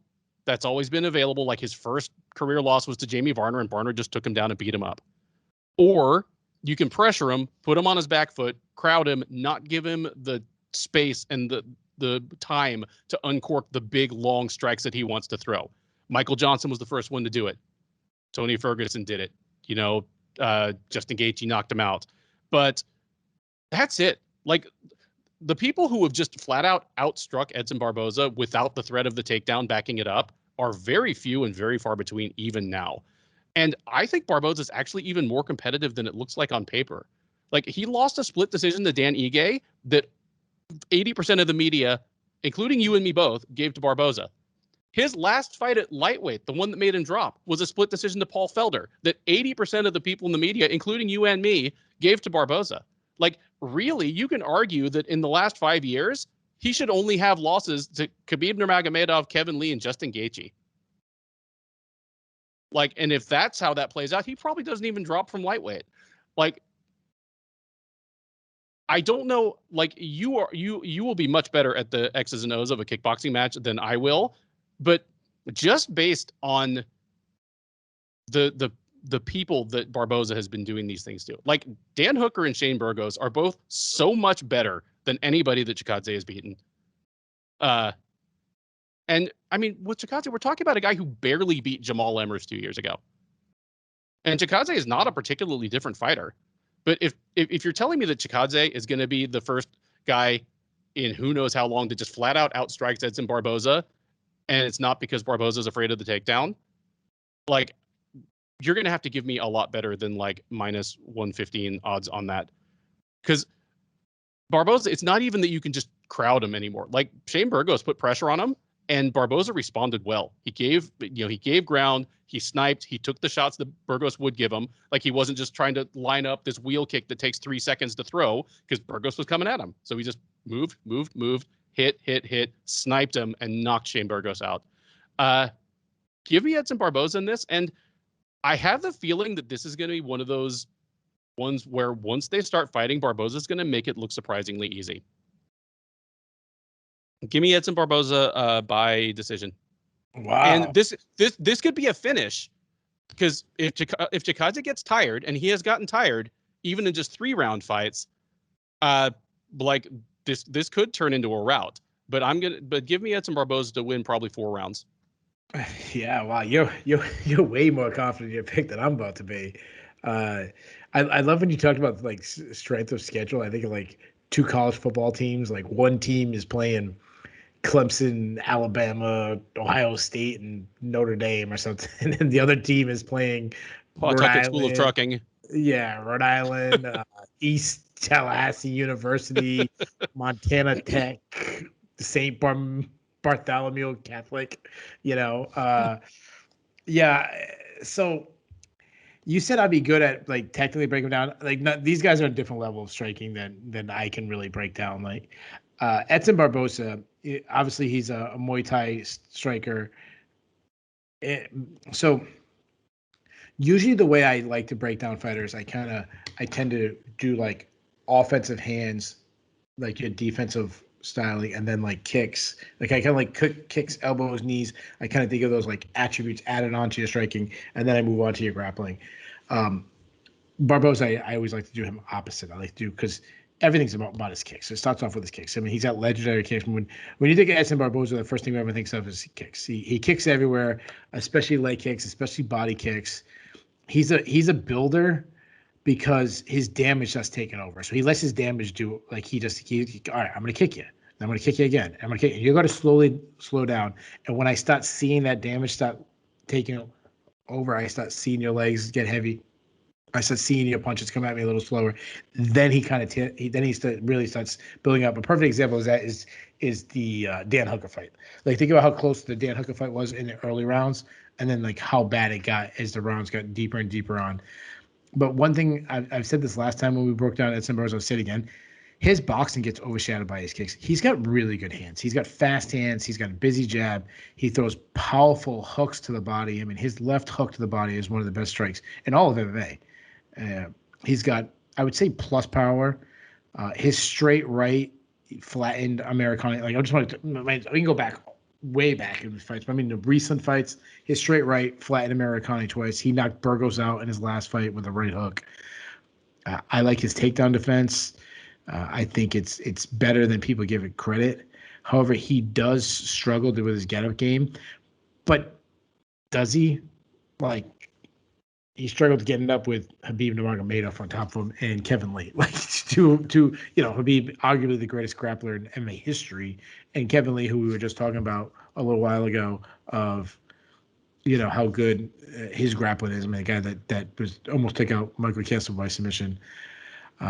He has faded late, but he's been in so many wars that I think it's just one of those things. Like, when you fight the guys that he fight, that's why he fades. Though he has taken damage. And one thing you said is that you can out pressure. Like, if you pressure him, crowd his kicks. I mean, you saw Khabib was like running at him, which was like insane to see. Like, wow, you're running right at Edson Barboza, and that was simply just get past his kicking range. Why, like, go through it slowly? Let me just get by it as fast as I can. They were like a video game where I play this video game with my son, and these balls roll and we have to jump over them. I just run and jump over as fast as I can instead of trying to do it slowly. Now, Chikadze, obviously he's a glory kickboxer. He's light on his feet. He's a counter striker. throws a lot of feints. What I love with his feints is he's not a guy who just feints with his hands. He feints with his feet. He feints with his shoulders. He feints with his hips. He's so calm. He's so poised. He sees everything. He can strike from both stances. Very fast hand. He got a stinging jab. He's sniper with his power shots. His overhand right is deadly. I talked about last time. He kind of throws it from two angles. He throws like a little short one where he almost wants you to block it. And then he throws this whipping one that he goes over the top of you. So you kind of see it coming the first time and he wants you to block it. And then the second one comes from a different speed and a different angle. And that's just something that guys in that level just do. And I'm lucky that I can see little things like that. And they do other things that I can't see. Great body kicks. We saw that in his last fight. And supposedly he's been improving his grappling. That is still obviously unknown. I don't know who the better striker is. I'm just being dead honest. If this was strictly a kickboxing match, it very well could be Chikadze. It probably would be Chikadze. If you really break down their level of success in kickboxing, it would be Chikadze. But this is MMA. And MMA striking is different than kickboxing. That's why we've seen kickboxers, Gokhan Saki, get knocked out with a single punch by Cleo Roundtree, because it's different. I really flip-flopped on who I was going to pick, and I can't get past two recent fights. The first fight I can't get past is the Justin Gaethje fight against Edson Barboza, because if we broke down them in a technical sense, just said who's more technically sound, Justin Gaethje or Edson Barboza, we'd all say Edson Barboza was more technically sound. But Justin Gaethje had no problem just basically pressuring him and knocking Barboza out. Well, and I know Chikadze doesn't fight this way. He's more of a sit back, kind of set you up, very snipe you. But what says that Chikadze just doesn't bum rush? He's seen other guys do it and really pressure Barboza and get a knockout himself. So that's the issue I have with Barboza. Then I think about the Chikadze's fight with Jamall Emmers, and I say like how much he struggled with him. Like he won a split decision against Jamall Emmers. None of that's much different, but like Edson Barboza, when we like Jamall Emmers, we both picked him to win. Yeah, Edson Barboza at this point in the career, and I know this was a little while ago for Chikadze, but Edson Barboza is a much bigger threat than Jamall Emmers is. So I kind of was torn. I mean, seriously, I'm still struggling to pick a winner of this, because anything can happen. If you told me Edson Barboza, spinning whale kicks him into oblivion, that like wouldn't shock me. If you told me that this is the passing of the torch and Chikadze crushes Edson Barboza with a body shot or a left hook or whatever, like that wouldn't surprise me either. So then I started thinking about this. You mentioned the wrestling, and you said, your way to beat Edson Barboza is to wrestle him. And I go, what if it's the opposite? What if Barboza goes, yeah, everyone's expecting a high level kickboxing match, and he goes, I'm the better grappler, and he plays it safe and he decides to wrestle. I mean, I think about Michael Page and Paul Daly. I was there live at Mohegan Sun, and everyone expected these guys to throw down in this epic battle. And suddenly Paul Daly, who complains about people wrestling him, suddenly turned into a wrestler. What if Edson Barboza is like, hey, I've been in these wars. Why do that? Why not just wrestle? I'm getting up there. I want to get a UFC title, a fight for a title one day. What if this is an option? And so when I'm stuck, give me the guy that actually has two avenues for victory. The guy who could win the striking or the grappling. I don't think Chikadze could win the grappling. So I'm with you. I'm going to take Barboza. I'm not expecting Barboza to grapple. I'm actually expecting this could be an epic war. And I think you had a better technical breakdown than I did, because you seem very confident, Barboza. I'm taking Barboza. I'm taking it by decision. I think it's obviously the no-brainer fight of the night pick. Give me Edson Barboza by decision. There you go. 2 picks for Edson Barboza to get it done against Giga Chikadze in Saturday's main event. But definitely some doubt, some trepidation there. Can't wait to talk about this one afterwards. And speaking of which, we're there. That was the Sherdog Radio preview for UFC on ESPN. Sorry, yes. we skipped the fight. What we skip? Well, you gotta give me your prediction. Who's gonna win? Jake Paul and Tyron Woodley. Dude, obviously, I don't think of MMA fighters as like representing MMA as they go into these like spectacle fights. Neither do I. But considering that Tyron Woodley's problem in MMA was that he didn't throw enough punches, Like, I have the feeling he's just gonna like lose a depressing decision to Jake Paul, and I'm just gonna hide like under my blankets for like a week and a half. Yeah. Like, and just not come out. It's gonna be embarrassing, If I which is a told you- shame. If I told you the amount of people that messaged me about this fight, but like, hey, who's gonna win? And my answer was like, I don't care. So that's my answer. I don't care. Yeah. Like, obviously I care. I'm rooting for Tyron Woodley, but Sure. I won't even give a prediction. Yeah. Sorry, guys. There you go. I figured someone in the comments would ask us who they're gonna win. So Ben is taking Jake Paul. I'm taking nobody. I would be happy if nobody won. But yeah, all right. That's it for the Sherdog Radio preview for UFC on ESPN 30, Barboza versus Chikadze. Make sure to enjoy the fights and come join us for the live recap right after the main event. You can either go to the Sherdog.com front page and find a link, or just go straight to the Sherdog YouTube page, where you are hopefully already a subscriber. And I and a special guest will be breaking down all the action. We'll react. We'll talk about what's next. And obviously, we'll take your questions and take your hot takes on everything that goes on. For Keith Schillen, I've been Ben Duffy. Thanks for listening.